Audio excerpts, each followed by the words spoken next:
Hey guys, it's Sarah Berry CPA from Texarkana, Texas here, and it is Sunday, March the 29th of 2020, and this is my second video talking about the SBA loans.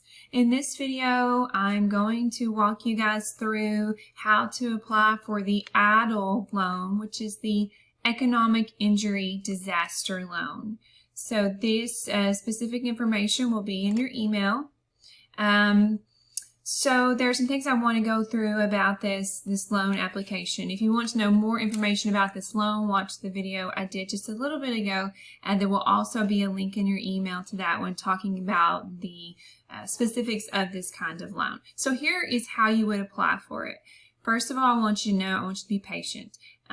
You apply through the SBA website. The other loan, the PPP loan, the grant, is applied through a lender, but the EIDL loan is applied through the SBA website. Now, the first part of last week, the SBA website, you could actually do an interactive form to fill it out. But because so many people were going to the website trying to get their applications in, it crashed. And so now we no longer have an interactive form. We go to the website, download these forms, fill them out, and then upload them. So instead of you having to go to the website and download the forms, I have attached the forms to this email, and we're going to go through which forms that you need to fill out. Now, if you are a client of ours, obviously you are if you're receiving this email, then we're going to help you fill out these forms. We want you to take these and start completing them on your own. Call us if you have questions, you don't know what your gross revenue was over the last 12 months, things like that, then we're going to help you fill them out. We would love to review them with you before you upload them, especially if you have any questions, okay? So the specifics on how to apply for the EIDL loan. Now, when you log on to the website and you get to the part of filling out these forms or uploading these forms, you're going to see this message here in yellow. At least this was here last night. So it says President Trump signed this law on Friday, March the 27th, 2 days ago, that included a $10,000 advance on the EIDL loan. Now, the $10,000 advance will be part of the interactive, what they're calling streamlined application once they get the website fixed, but it's down right now. So I'm just going to read this to you. In the interim period, you can still apply for the EIDL loan, but you will need to reapply for the advance when the system is updated with the streamlined application. So for now, we're going to apply for the EIDL loan, and then we're going to, when they get the website fixed, we'll come back and apply for the advance on the EIDL loan. If you would like to wait until they get this website fixed and it's interactive, that is strictly up to you. My suggestion is go ahead and get all these forms filled out. Let's get them uploaded to their website so the process can begin. And then whenever the website is up and we can request this advance, we will come back and request that advance, okay? But I just wanted to make you aware of that. This is government at its finest, taking time to get us the money that we really need. But I have to say they did act quickly in getting this money out to us. Okay, so you will need to print out the attached forms, fill them out, and do this before you log on to the SBA website. My advice is fill them out. If you have any questions at all, call us. Do not exchange these over email. Use our secure online portal. Upload them to the portal, and then we can review them and finalize them with you. But please don't email these back and forth. They have social security numbers, date of birth, very sensitive information, and you're just exposing yourself to the world, to hackers, okay? Okay, the SBI website has not clarified exactly which forms that they are going to be doing away with this reduced or streamlined application process. So I'm telling you guys to fill out 5 forms.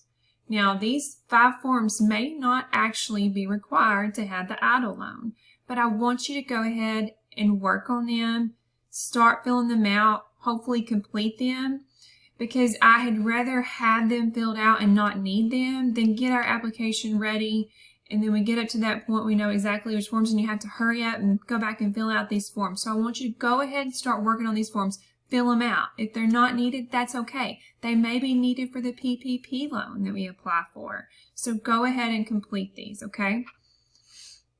Okay, if you are a business, and what I mean by business is you're filing a separate tax return. A C Corp files 1120. An S Corp files 1120S. A partnership files a 1065. Okay, if you're filing a separate business tax return, then you need to fill out the business loan application, SBA Form 5, which is attached to this email. Also fill out the economic injury disaster loan supporting information. That's pretty easy. That's a one-page form.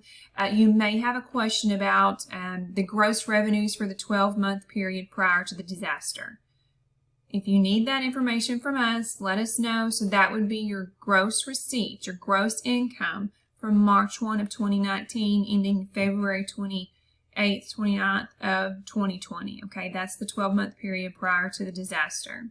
And again, if it's off a little bit, that's okay. They just want to know a good idea, okay? You're also going to fill out the request for transcript of tax return, Form 4506T. You're going to fill out 2 of those, at least 2 of those. You're going to fill out one for the business entity, and this is going to give SBA the authority to request a transcript of tax return on the business tax return, okay? And then you're going to fill out a 4506T for every individual that owns more than 20% of the company. The 4506T is going to be for you and your spouse, okay?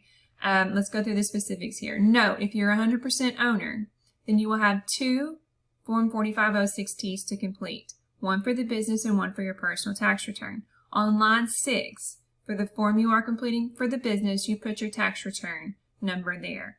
If it's a C Corp, you have 1120. If it's an S Corp, 1120S. If it's a partnership, 1065. For the form you are completing for your personal tax return, you put 1040 on line 6 because that's the tax return that you file personally. You're giving the SBA authority to get a transcript of that tax return.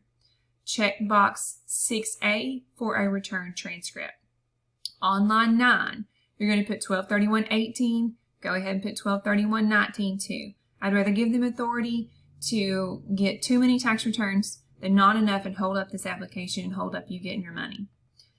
Note that both spouses have to sign the Form 4506T even if only one spouse has ownership in the business. Okay? So, 2 forms we've talked about so far you have to complete. 1, the business application. 2, the 4506T. Now, you're also going to fill out the personal financial statement form. That is SBA Form 413. This may or may not be required when we get down to it, but even if it's not required for the EIDL loan, it probably will be required for the PPP loan. So I want you to go ahead and fill this out. You complete one for each individual that is more than a 20% owner. If one spouse owns 100%, you still have to put your whole family income and assets on this form. Keep in mind, this is a personal financial statement. If you have ever applied for a loan from the bank, you have filled out a personal financial statement. This is going to be the value of your home, the mortgage balance on your home, the value of your stock, the value of your retirement account, which is a lot lower now. So you're going to fill out this personal financial statement form. And I've got a good link here to a website that walks through what goes on each line. So make sure you utilize that information. And the 5th form that you're going to fill out is the SBA Form 2202, Schedule of Liabilities. I do believe there is, there's 5 forms here that you have to fill out. So you're going to have the SBA loan application, economic injury disaster loan supporting information. That's the 1-pager. You're going to fill out the 4506T, request for transcript of information, and sign the forms. You're going to fill out the personal financial statement and sign it. And then you're going to fill out the Schedule of Liabilities. Now, on this SBA Form 2202, Schedule of Liabilities, that is the business loans. And it's going to be information like, when did you get the loan? What was the original amount of the loan? What's the purpose of it? What's the collateral? What's the balance now? Okay, all these forms are required if you are a business filing a separate business tax return. Now, if you are a sole proprietor, meaning that you file a Schedule C on your 1040, You're going to fill out all the same forms, except you're going to fill out the home or sole proprietor loan application 5C instead of the business loan application 5A. Everything else is still required. Since you don't file a separate business tax return, you're just going to have the one Form 4506T to do for your personal 1040. Now, what do you do once you have these forms completed? So if you're a client, we will be more than happy to review these forms for you. Again, please do not email them to us. Please upload them to your portal. Or if you're not able to get into your portal for some reason, then you can fax them to us. But I would really prefer you complete them, upload them to your portal. Let us know that you have them there ready for review. We'll review them, see if we have any questions, and you guys will need to sign them. And then you or I, my team one, can upload those to the SBA website. Here's the link directly to the SBA website, step by step, how to upload these forms. If you decide that you want to do them yourself without any assistance, just make sure you read over the completed forms before you upload them to make sure they are correct.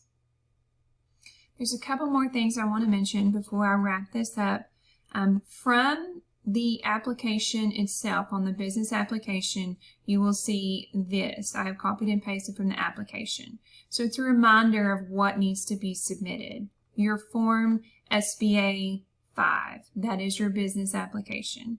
Your Form 4506T for the business and for each owner that owns more than 20%.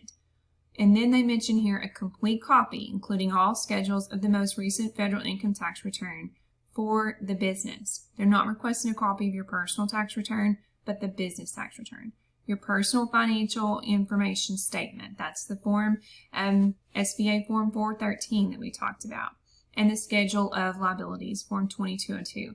All of that needs to be uploaded into the portal. Again, will all of these be required once they streamline the application process? Possibly not, but I want you guys to be prepared to submit them in case they are required, or go ahead and submit them now. Also, on the application, you will see this language here at the bottom that I have copied and pasted. Additional information may be necessary to process your application. If requested, please provide within 7 days the information requested. So they may ask for your personal tax return. They may ask for a year-end profit and loss statement and balance sheet. That's why it's important that you are getting your books completed and keeping them current, up to date. Stay on top of this bookkeeping for things like this.